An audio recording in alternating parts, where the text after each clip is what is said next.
If you're bored of doing the same exercises for shoulders to build up stability, try these. So we got shoulder 90-90, internal rotation for scapular stability and rotator cuff. And we also have abduction here with shoulder kind of clockwise, counterclockwise motions to work kind of dynamic stabilization of the shoulder, keeping a low scap position. And then we move on to flexion here.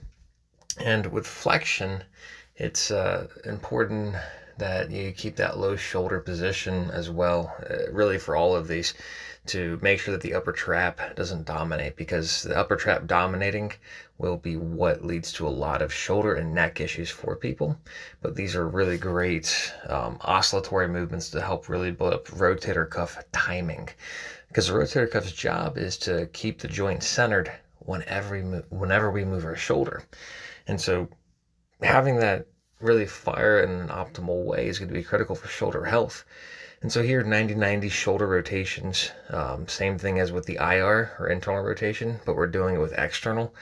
That's also rotator cuff, back of the shoulder, front of the shoulder, oscillatory movements again. And then after this one, we move on to kind of an isometric.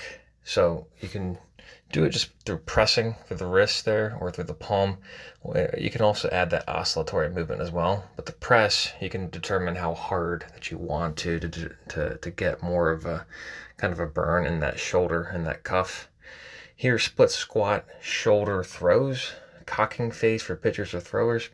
Really something that you can do to build up some rate of force development. You can get really quick with it depending on what kind of cable or band that you have. Be safe with it. Use a lightweight.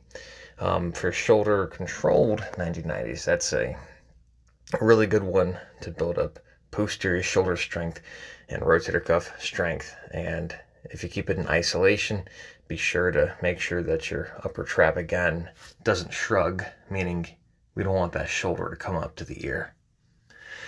Here is also a great way to kind of build up some back of the shoulder and scapular strength. Really, you could do this in an incline bench, or you could go kind of off the edge of a bed or a table, kind of a raising the arm up to the side to build up back of the shoulder strength. Here, R&T banded shoulder press, tremendous exercise for shoulder press, for snatch, for building up really good stability to the back of the shoulders.